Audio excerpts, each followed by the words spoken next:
welcome back. For today's episode, I am just so excited to have on our next guest.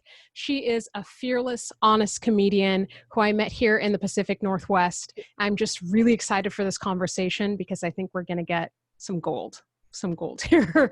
So please welcome Chelsea Tolle. Hey, how's it going, everybody? Thank you so much, Samantha, for having me on the cast. I am just so excited. When you asked me, I was just really pumped for us to sit down and catch up and do some girl chat. And then, just what's going on. Yeah, so I'm so excited. Oh, and I forgot to mention, I always like to give your contact information in the beginning and the end. So you can check her out at The Lady Clown on her website and then also on Instagram. And if you're going to look on Facebook, look for Chelsea Tolle Comedy.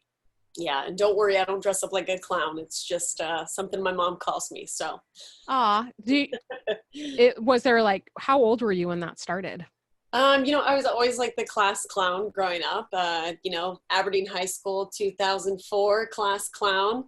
And my mom, that was just a constant thing she was always saying, was just that I was such a lady clown. And especially when I grew up to become a full-time female comic, that's what she calls me. So, kind of manifested itself that way. Mm-hmm. Yeah, it's a good story. I never even knew that. That's great. Just so proud somehow. So yeah. So did you always want to be a comedian then? It's really, when I think back to what I really wanted to do growing up, I can really only pinpoint laughter and making people smile as like my only true passion. I mean, when I was like 10, I wanted to be a firefighter, and then I grew up to look like this. So that really wasn't in the cards for me. But yeah, when I think about something that I've always dreamed of and always wanted to do, and something that people have told me I should do, definitely stand-up comedy is something that's always stuck out to me. So yeah, I love it. Yeah. What's your favorite thing about stand-up? It allows me to just be raw and transparent, and God, just making a genuine human connection with people anymore in a land and a world where we don't see that as much as we used to.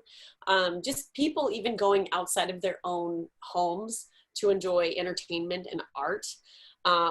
And to do that with a seeming court jester, if you will, up on a stage. Yeah. I just love looking out into a showroom and seeing people that, are smiling and laughing and having a good time, and forgetting about the craziness that is out there in the world, and it's something that I wish we had right now, because I think the world could really use that for the morale boost. But we are blessed to have people like you that are doing these streaming things to allow people to invite that at least into their home during these crazy times. So good on you for doing that. And good on you for being here, and good on you guys for tuning in. It takes all of us. It takes all of us. That was the dance segment. And, right? You saw it here first. So I love that you brought up the court jester thing. Because I was thinking, being a little bit of a Shakespeare nerd, that it was always the fools that got to speak the truth, and they got away with it because they were funny. Yeah. Yeah. And that is something that, I like to talk about often in these like interviews and things, is that, that's the hardest part about comedy and where it's going now for me, is that the way that we kind of have to walk on eggshells anymore. I think a lot of things have been, a lot of territories have been tread through comedy and on a comedy stage, with activism, civil rights, just basic human rights. I think through laughter, we're able to kind of break these barriers and start a conversation. I don't think a lot of people really welcome those conversations in the beginning, but because it's made through comedy and through laughter, I think we're a little more open and receptive to hearing those things. And it is pretty tragic to me that we live in an era, and don't get me wrong, I think there are definitely things that you shouldn't say, things that shouldn't be joked about.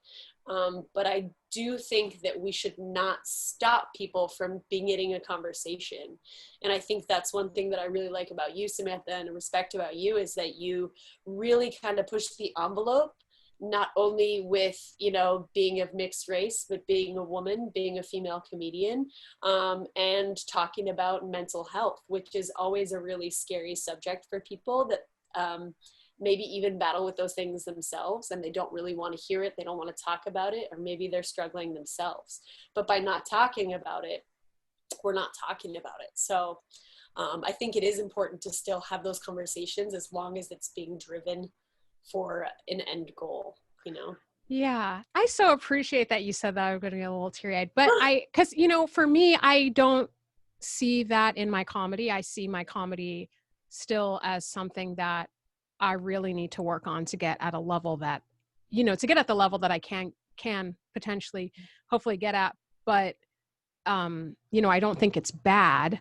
I just know that there's still some work that I need to do. So it's always nice to get that reminder that, like, hey, you're still doing, you know what I mean? Like, you're still doing things that are effective, especially from somebody like you're very fearless with your comedy, and I'm working on being more personal and more open in some of the comedy that I do, because there are certain issues that I'm like, I want to help this person by telling my story, and I can't help yes, them and if so I make it many precious. people.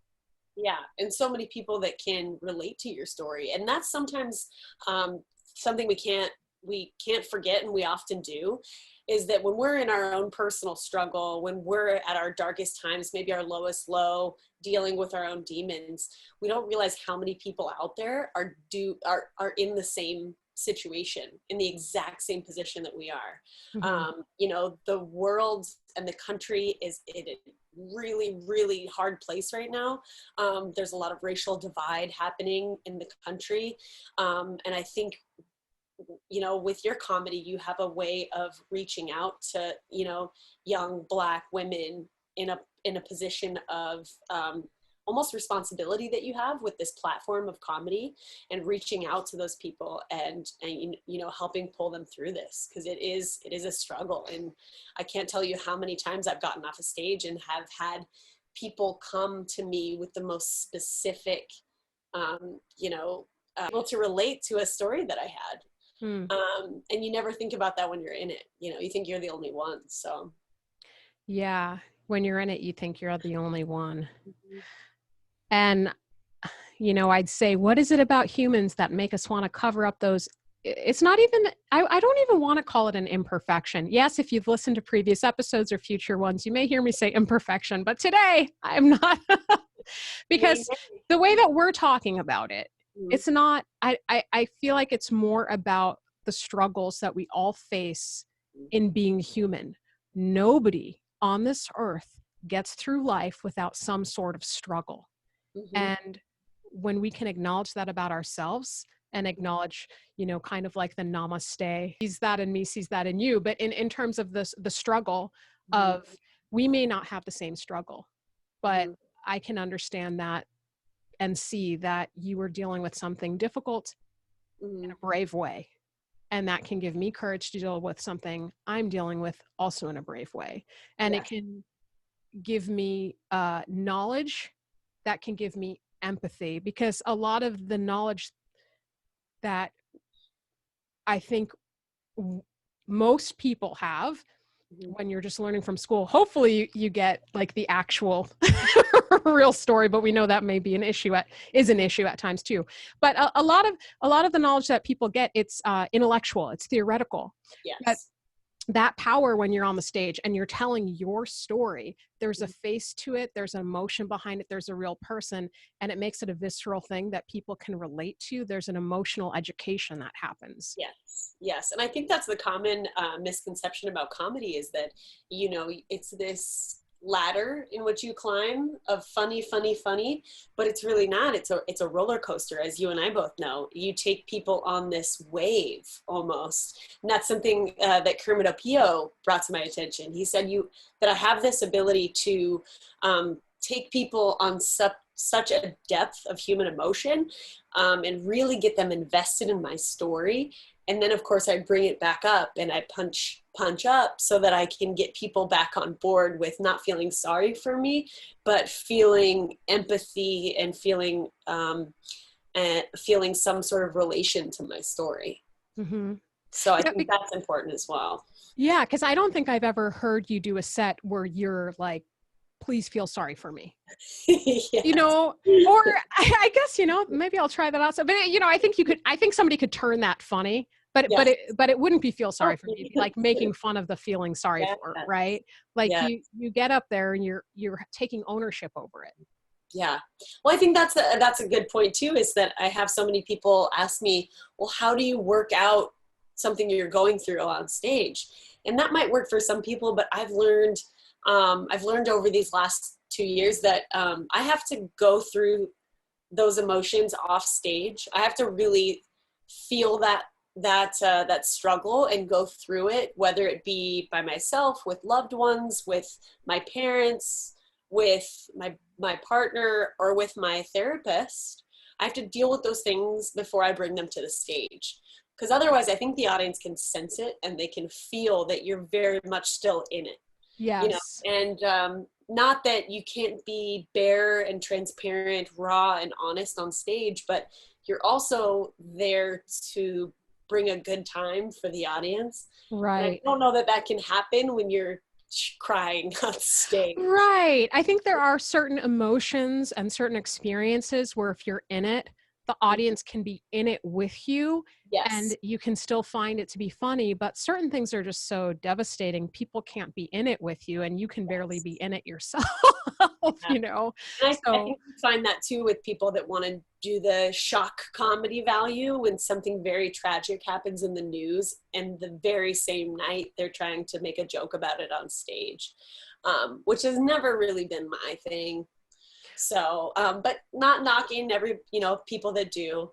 But just like we, you know, had mentioned, like if you're very much still in it and dealing with it, those emotions can be a little too raw and a little too fresh. right. And for the shock comedy that you're saying, I have had this conversation with certain male comedians in the past. I don't notice it happening too many with the female comedian. Mm. Too often with female comedians, I know, going for that shock comedy. Yeah. But you know, I have had moments of saying, "But why are you saying that?" Only, I mean, if they ask me for advice, I'm not just like trying to go out there and be obnoxious about Can it. I help you out with? I'm, you know, but if they ask me their advice for advice, I can tell them or ask them, why are you saying that? Yeah. Because there's oftentimes not a clear point of view. It is the shock. It's Hmm. the, I just thought it was funny, but why is it funny? Yeah. Because it's shocking. Okay, but that's, you can do better. Because anybody that's seen my set knows that I'm okay with groans. But if the groan is happening because something tragic just happened in the news, somebody had just passed away, or, you know, taken their own life or something like that, and you're joking about it in the same night, I think those groans are very different than, you know, trying to have somebody be empathetic to your own story. I think you have to tread lightly when you're telling someone else's story. Oh, absolutely. I agree.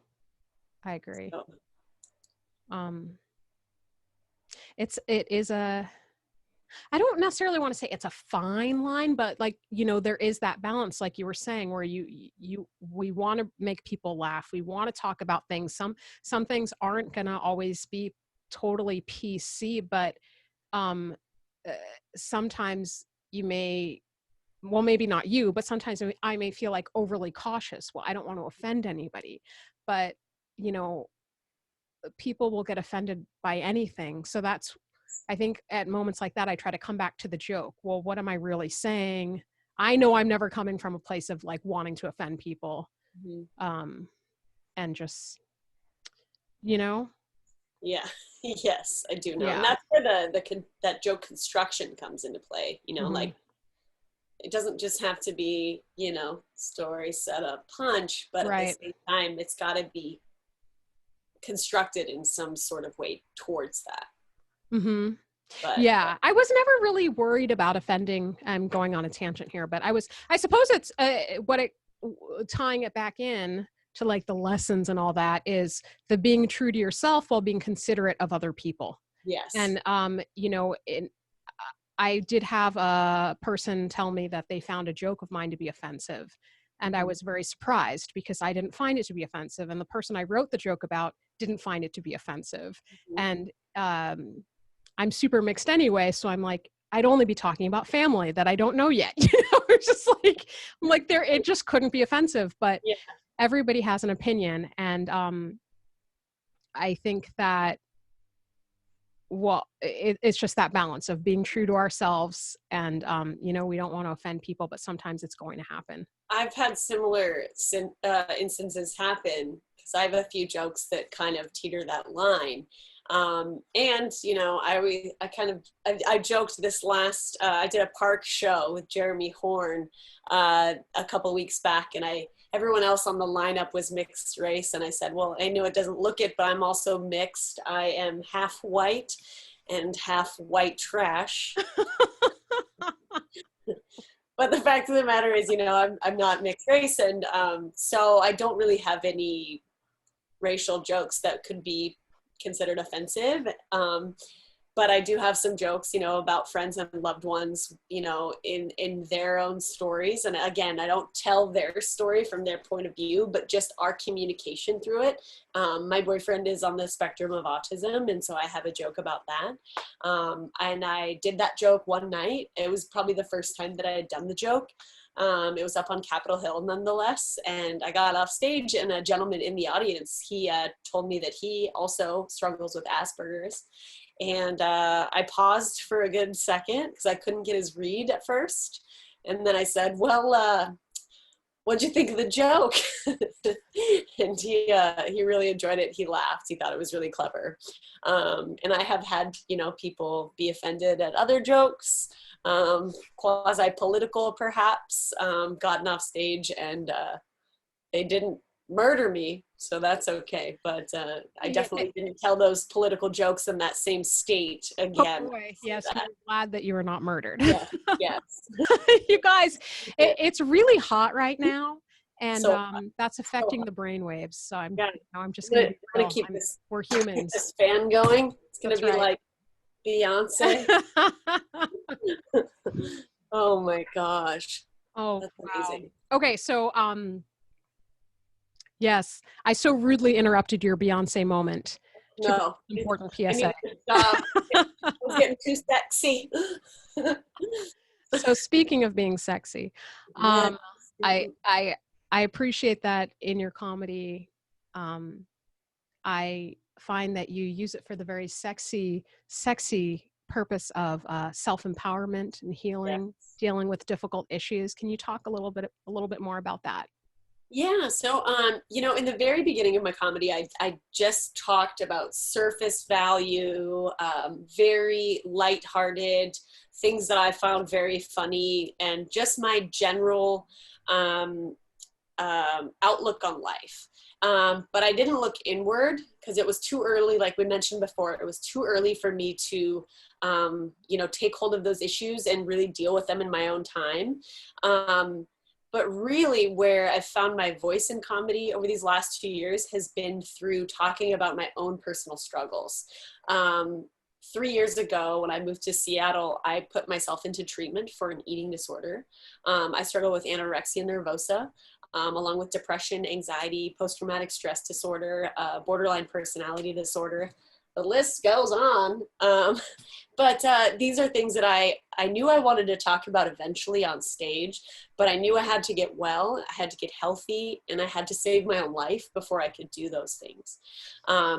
And through facing these issues and still struggling at times, but really finding a beautiful and creative coping mechanism that is comedy. I've found that my biggest strength has been through living transparently and sharing these stories on stage. And I've found that it's actually helped me to get other people to treatment, to help people get sober. I'm about to celebrate 1,000 days in 2 days. Yeah, I'm gonna buy myself a cake. But through talking about these issues on stage, through making people laugh while talking about my own story, my own struggles, I've really been able to make very, very honest human connections with audience members. I can't tell you how many times I've gotten off stage and had a man, a woman, a mother, a husband, someone come up to me to tell me that their loved one, their sister, their wife, their daughter has dealt with an eating disorder or struggled with addiction, and they don't know how to talk to that person. Or I was at a show one time and there were 3 people in the audience of 6 people. Big show. Oh yeah, And huge. 3 of these people, one gentleman came up and said his sister died from anorexia. Another woman said that she had been recently signed out of treatment for bulimia. And a third member of the audience was a gal that I went to treatment with, who was sitting in the audience just wanting to laugh and have great connection with a feeding tube in her backpack. So it's just, you never know how deeply you can touch someone by being transparent and honest about your own struggle. And, you know, I've had people that aren't very pleased with, you know, the dialogue that I do have on stage. I never wanted to come across as making fun of a situation. I am simply telling my own story, and never in a million years would I poke fun at somebody with an eating disorder. But when people are in an audience and they're still clearly going through their personal struggle, sometimes they don't want to hear those trigger words. And they might not be a fan of my comedy. But like we said earlier, in talking about anorexia and bulimia and mental health struggles on stage, we talk about those things. Yeah. And to censor these issues is to really not be honest about them. And in doing that, there's no way to really make those connections with people. So it's been terrifying, but it's really helped me find my voice and, you know, maybe my niche in this industry.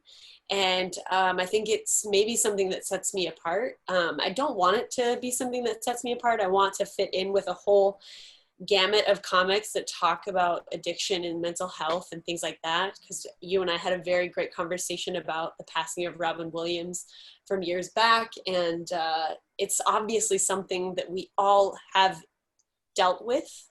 Comics are not comics because we're well-adjusted people. Let's be honest. We've all got daddy issues, myself included. But we've always, I think, considered ourselves the outcasts. And I know growing up and through school, I just never really fit in with anyone. And that's why I was always the clown to try and make other people fit in. And we just never want people to feel outcasted like we did. And a lot of times that means us leaving ourselves and everything we have on stage for an audience. And I think that's what, what I gather is a big part of the decline of Robin Williams and his mental health struggles, was just giving everything he had so that an audience didn't have to feel left out. Oh boy, isn't that devastating? Yeah, for those of you who aren't in on our private conversation that Chelsea mentioned, we were talking about how much Robin Williams meant to us. And I hadn't known about his personal struggles until much later in my life. Actually, to be honest, there were a lot of things that I didn't know until I finally saw the documentary come inside my mind. But growing up, for me, Robin Williams, I knew him as an amazing actor from Dead Poet Society, clearly that's the one that I watched the most, from Good Will Hunting. And, what I loved about his acting was the range. Mm-hmm. And I loved that he had this incredible sensitivity, I felt. Yes. And that was the career that I most wanted at that time, although now I might say something different, right? And I mean, don't stay away from your amazing acting abilities, because you're incredible. I've actually looked to you for advice in that department, and You're crushing it. Oh, well, thank you. I appreciate that. I guess I suppose what I mean is I see that there can be an incredible cost to having, and how hard it could be to balance. But you know, it's hard not to get deeply sad whenever I think about it, about Robin Williams and what a gift that he was. But I also think that because he understood that pain is possibly why he was always so kind to people. And oh boy, I got to stop crying on these. Win, girl. Well, this is what happens when we have these real talks and we're just open, because when I was doing comedy in LA, people did tell me, why are you here? You look way too normal. I remember I was at an open mic and somebody's on the stage saying like, everybody's here because they're messed up. That person has this issue, this person, that. You look like this, blah, blah, blah. And they get to me and they're just like, why are you here? You look so normal. You look like such a nice lady. I am a nice lady. Although I feel like I should like pull out some Werther's Originals or something when you say nice lady. I'm fresh out. Oh, hello. Yeah, I walk into some clubs and you're in the wrong part of town. What? I don't look like I'm supposed to be at an all-you-can-eat wings place. Come on. Oh, man. I'm just going to think about wings now. Okay. It's the heat, you guys. It's the heat. Buffalo sauce. So, when you were talking about feeling a little bit like an outcast or not fitting in, my family, we moved from New York to Montana when I was 8.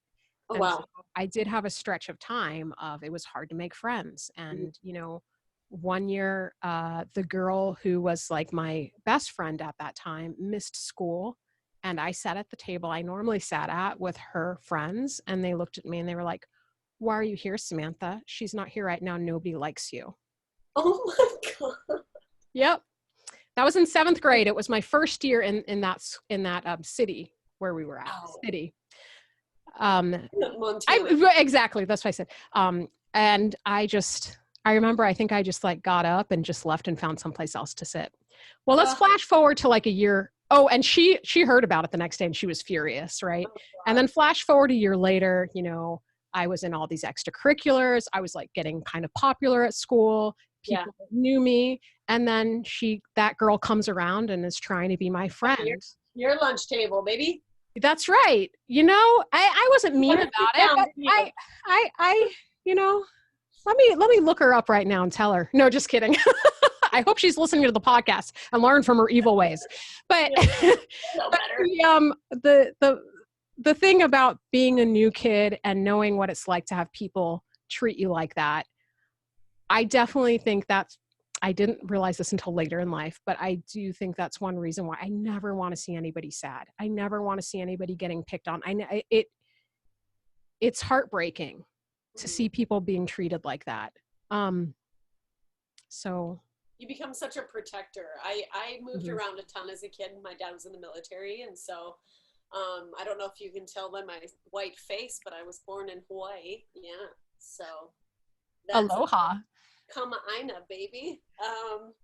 So no, but we moved around a ton, and every time new school, my brother and I would be the only people that sat with one another at the lunch table. And my poor brother, who wants to sit with their little sister at the lunch table, but I had a deep sense of protection again, for my older brother, because he was also picked on. It's got to be hard to be a young boy coming into a new school where people have already got their territory picked out. So that was really hard.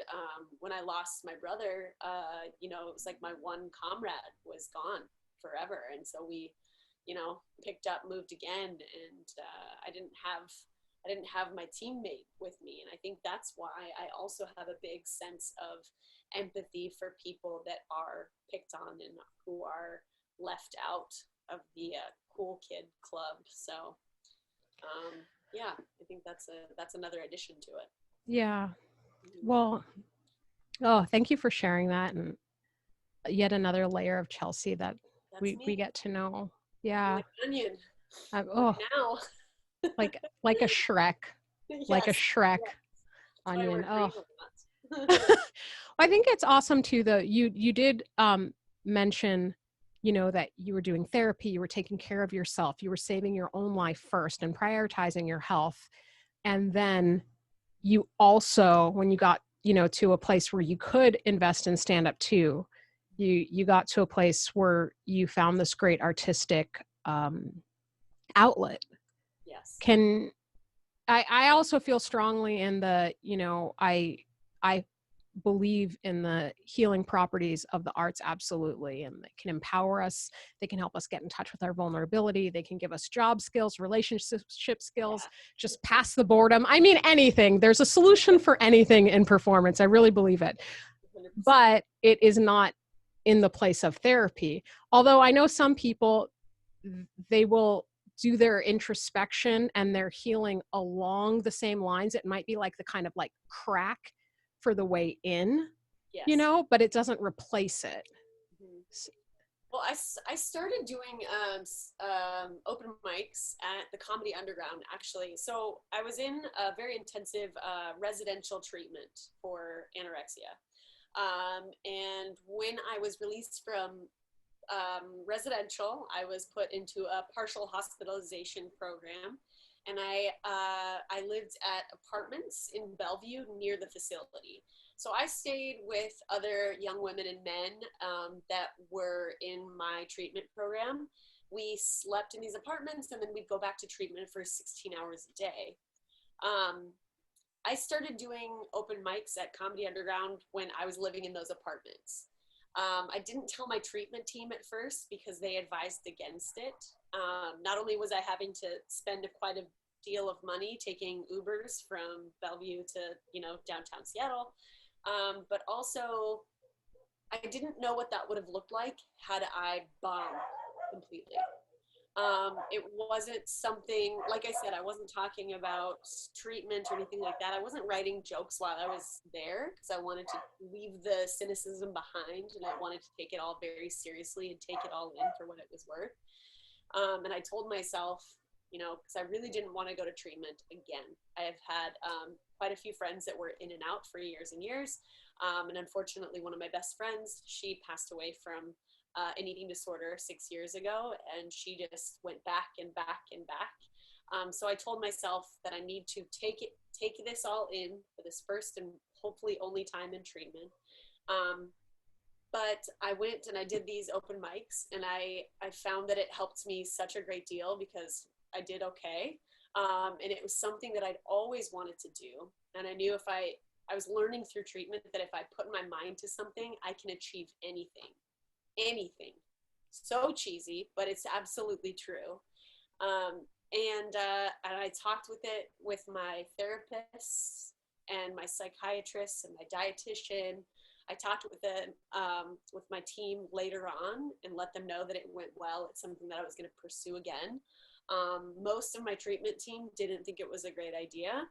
However, surprisingly enough, it was my dietitian who really pushed me to strive for this new goal, because he was a firm believer in the fact that you cannot take away all of your coping mechanisms and not replace it with something else.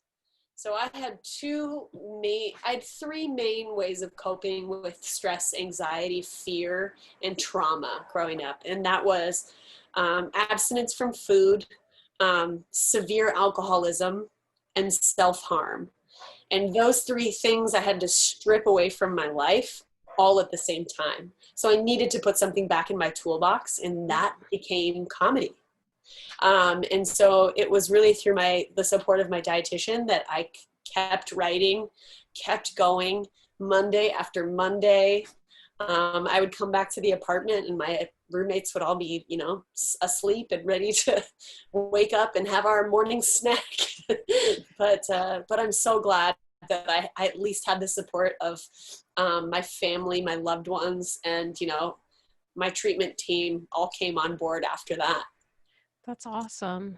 I'm curious, and you let me know if these questions are a little bit, you know, too much, but I'm curious, what exactly is treatment? Like, what are the kinds of things that they would do? So when I lived at the facility I lived there for 10 months, and it was insane. You slept there. Every minute of your day uh, was planned out. I mean, to give any of us any downtime was to let our thoughts run away with us. I learned so much about myself and my struggles with these coping mechanisms through hearing the stories of other women and men in this facility. Mm-hmm. Sadly, it is something that does plague more women than it does young men. But we did have a few young men in the facility, and we don't all look the same. We don't all look emaciated. We had people that dealt with anorexia, people that dealt with bulimia, people that dealt with overeating, binge eating, other disorders where they're fearful of food, fearful of choking. There's just so many. There's just such a large spectrum of eating disorders. And I learned that all these other people deal with addiction, anything to mask what's really going on in our lives. So every morning we would wake, do a weigh-in, do our vitals, our blood work. And then it was treatment, intermittent between meals, 3 meals, 3 snacks, all, timed and charted and monitored. There was a very large amount of time that I felt like kind of a monkey in a cage, just kind of being watched and, fed, force fed. But I learned so much, and it breaks my heart that a lot of people that I was there with still are struggling to this day. And it is a mental health disorder that kills more than any other mental illness. It is the one mental illness that is fatal if left untreated. So, and combine that with addiction and, depression, anxiety, things like that, and you're just, you're a lost cause. And that's what I think people too often feel, is that they're so far gone that what's the point? Oh. And that's something that I wake up every day, because, there are times that I get off track. I wake up every day knowing that I'm not, I've got broken pieces, but I can wake up and put them all back together and start again. Like, it's never too far gone. You can always start fresh, which is something I think people need to realize too. And just be gentle with ourselves.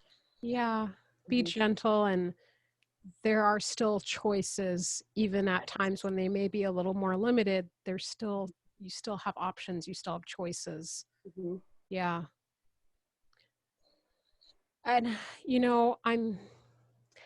I'm thinking now, yes, you need to be on all of the stages when it's safe again to be doing shows out there. But yeah, your story, we're very blessed to have you able to share it, and share it with humor, because even as somebody, who that wasn't my, personal struggle, it's good to have this education from you. I'm grateful for it, because it's never, and I'm sorry to say it, but the way that it was presented to me in like television or media or any other way that I heard it, because nobody that I've known personally growing up, maybe some people did have eating disorders, but it's not like they told me and I would have had no idea. Mm-hmm. I feel like it's been presented in a very judgy way, in a way where there is an understanding, and it seemed, hearing you talk about it as a coping mechanism, Mm-hmm. it opens up this dialogue and more questions. And I wonder why we all cope the way that we cope.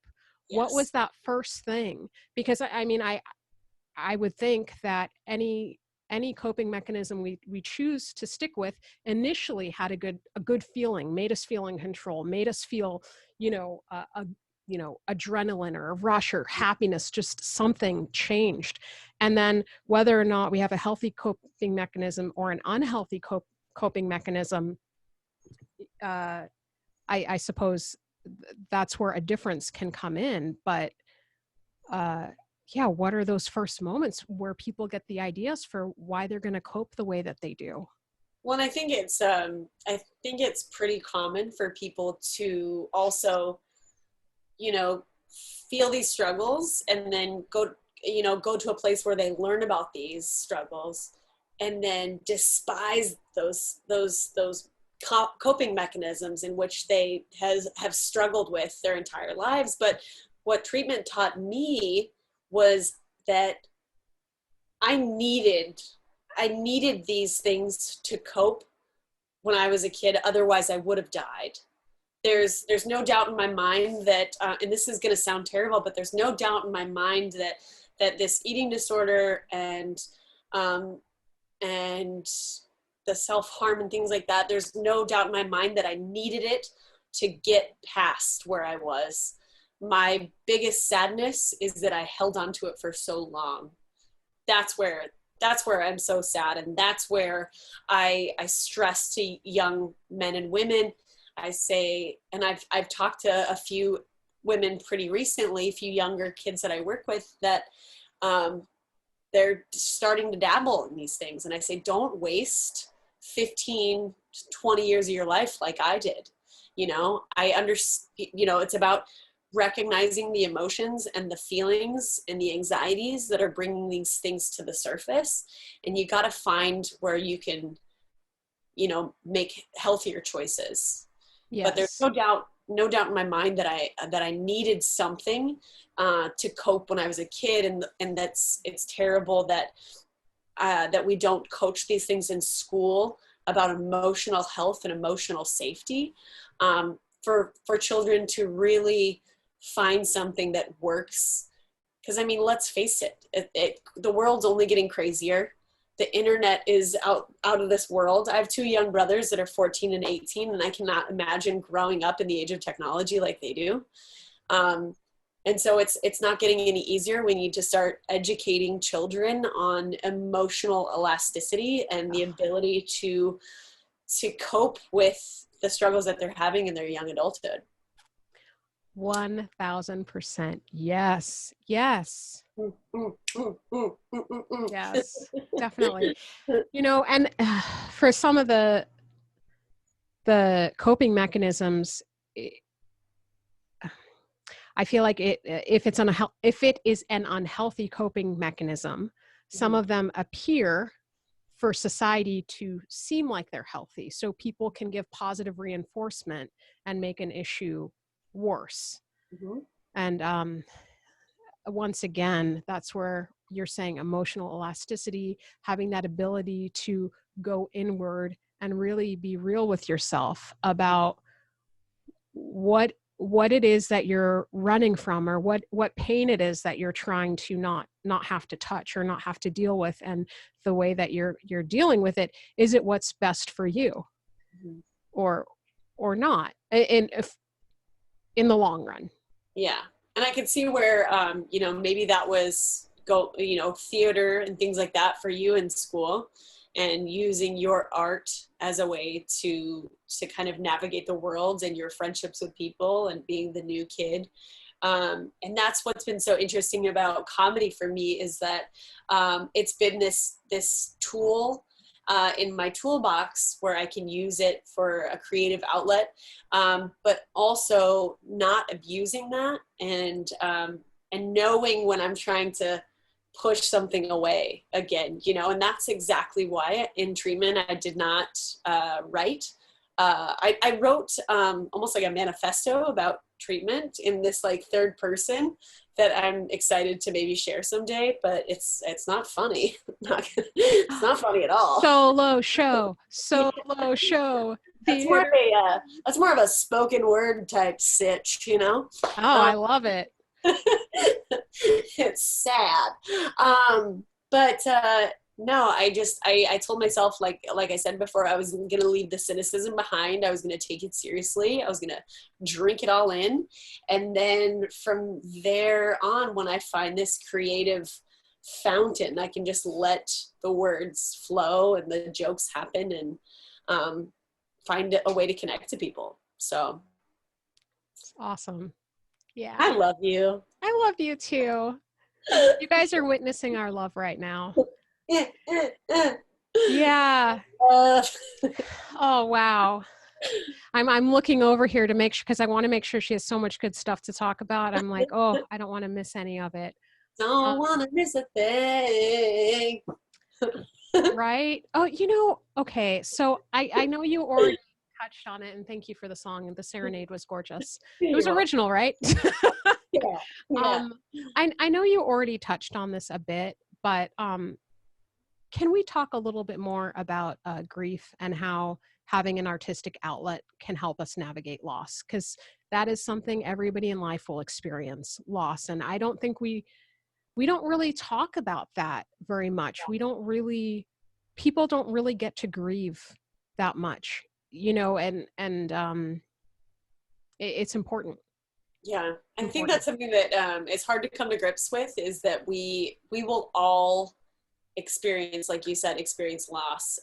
We can't hold on to all of our loved ones forever. And it's not always easy. I mean, it's never easy, but it's not always expected. I've lost many of friends via, like I was mentioning, an eating disorder, drug addiction. My brother was killed in a very senseless, violent act. And so these things were all very sudden, and obviously I wasn't ready for any of it. I think when something like this happens, we, at least from my own perspective and my own experiences, we have a way of kind of going inward, right? There can be other people dealing with this issue as well, because oftentimes you're not the only person associated with a loved one that's passed. For me, when my brother was killed, obviously I had a great sense of protection for my mother. No parent ever thinks that they're going to bury a child. And so my grief was put on the back burner, and sadly that didn't come up. I was 13 when that happened. My brother was 16. And that didn't come up for me as knowing that I was grieving until I was 31 years old and in treatment for a severe eating disorder. And through talking about it with a team of professionals, I was able to pinpoint and identify where I was angry, where I was in denial, where I was mad at God. I was mad at the world. I had just so much fear and anxiety and resentment that I knew that it was time to obviously deal with these things, because I'd gone inward so much and pushed it all down. So I think to anyone that is going through a loss or grieving, it is important to share that experience with everyone around that's going through the same thing. But no circumstance is exactly the same. You could lose a sibling and I would not know exactly what you're feeling. No two stories are alike. But it's a shared experience, and that's where coming together and really exploring our own emotions is such a big thing to do. And I'm a firm believer in the celebration of life. I know when I go, I don't want people to be sad. I want to finally have a recording and headline my own show. If that's what it takes. But I just I'm gonna have you headline your own show first, okay? Yeah. Gotta kill, baby. But I don't know. I think we just need to be gentle with ourselves and be gentle with other people. Again, no two stories are alike. Your pain is not greater than another's. And just sit in the mud with people and really try and understand that they're really going through it and they need whatever space that they do. But you got to check in with people, you know? Yeah. Definitely checking in. I've gone through really, really dark times, and it's sad to say that suicide was not something that was far from my mind most days. There was more days that I thought about ending my own life than I didn't. And when you go through things like that, especially as someone that's quote unquote funny and always happy, the last thing in the world that you're going to do is go tell someone, because it's your responsibility to be happy and funny and joyous and make everyone else feel good.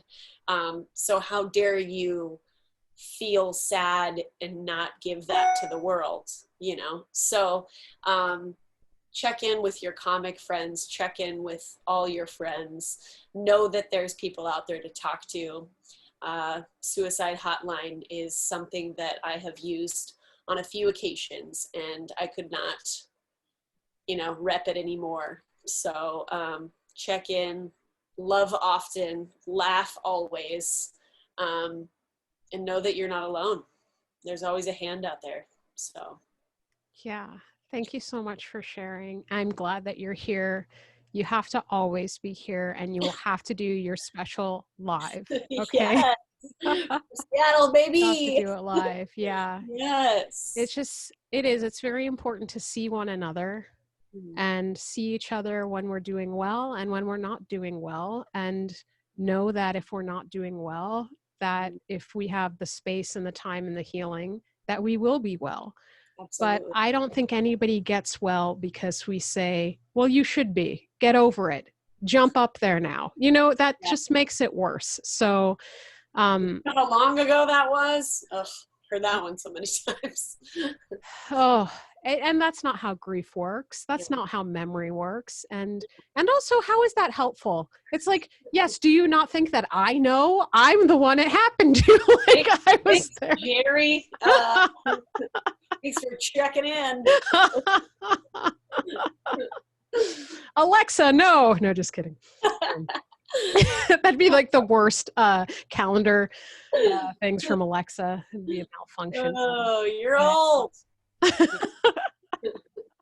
So we definitely know that in the future you will have your special, of course.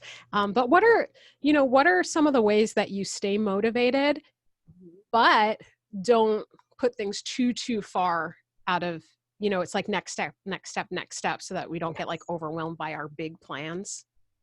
Well, I think especially in the entertainment biz, as you know, I think it's hard not to make unrealistic goals. And I don't know, I think that's a question we ask ourselves a lot, and we ask other comics or actors or actresses as well, is where do you want to be, or where do you see yourself in 5 years? And a lot of times people are always saying, well, only one out of the whole scene is going to make it, or blah, blah, blah. No, nobody's moving to LA. Nobody's moving to New York. And I hate that, because I don't need fame. I don't need fortune. I just want to pay my bills, making people laugh. I don't need the recognition. I want a small bus with very few male comics in it to stink up the joint. And I want to travel the world and make people laugh and maybe pay some bills along the way. In life, I think we also have to make realistic goals too. And I've had to learn that the hard way, especially being somebody that deals with mental health struggles. It was hard to even get the medical release to leave treatment. They wanted me a certain amount of pounds heavier than I was, which is not an unrealistic expectation for a team of medical professionals. But I wasn't quite hitting that mark, and I was plateauing a lot. So they weren't going to give me the medical waiver saying that I was ready to leave treatment. But after 10 months, I needed to get a job. I was running extremely low on funds. But the insurance will not pay if you don't wait for that medical consent. So I've had to come to terms with waiting things out and letting them happen when they do, and just striving for the next step and the next step and the next step. Coming to the realization that, especially with COVID and the changes that have been happening in the world and not having comedy in my life, I've had some struggles recently with using food as coping.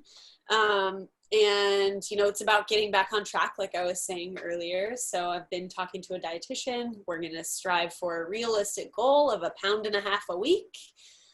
So trigger warning, the numbers, but no, it's just about setting realistic goals and expectations, not just in your life and in your personal goals from day to day, but also in the ambitions for comedy, success, fortune, things like that.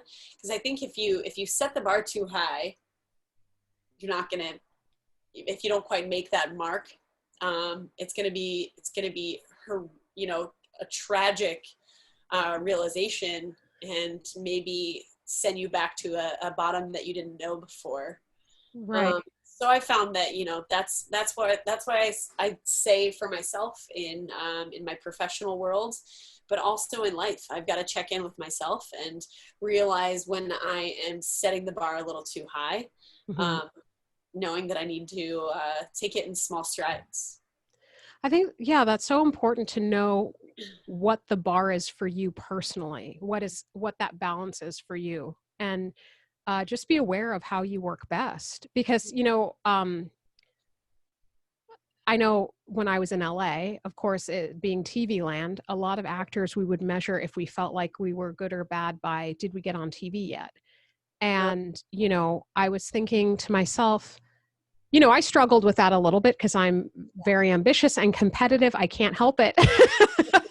That is that's a tendency, but, I'm glad I care about people so much that it will never make me a monster. Yes. So would you like a Werther's original, sweetheart? No. So, nice lady. There's just like this, everybody to be aware of what our own tendencies are, what our own strength, that double-edged sword of I almost don't even want to say double-edged sword. That's just life. Anything that can be a character strength can also be a weakness, just depending on the situation. And just having that awareness, and so, yeah, I eventually came around to the wisdom that letting my power go to something that I cannot control is not fair. It's not fair. And I love Steve Carell. He's fantastic. And I think, well, was he any worse of an actor before he landed The Office? No. God, no. So it's, if that is a goal that motivates you, for all of you with your TV dreams listening out there, if that motivates you and that makes you feel good, you get out of bed in the morning and you feel good and you work towards it every day, keep it up. But if it makes you feel less satisfied, do negative self-talk, well then, switch it up and with what works for you, what keeps you happy and healthy and moving forward. And that thing that moves you forward might actually get you what you wanted after all. Yeah. Baby steps. Yeah. And babies are so cute anyway. Can we all use a little cuteness? You're like, that is where we disagree. That's where we draw the line. Oh, and with that, I think we'll call it for today. You're amazing. You're amazing. You're amazing. You guys, we're going to tell each other how amazing we think we are and you are. And, and you're definitely going to want to keep checking, looking for the Lady Clown and at Chelsea Tolle Comedy. She's going to be changing the world and helping it to be a better place with her comedy and her vulnerability and her honesty and awesomeness. And then if you're looking for a performance a performance coach to help you maybe with some of these healthy coping mechanisms like we've been talking about in this episode, or to help you get to your TV dreams or presentation skills, relationship, all of that stuff. Performance, it's awesome. Please always feel free to message me at beyondtechniquecoaching@gmail.com, and stay safe and stay healthy.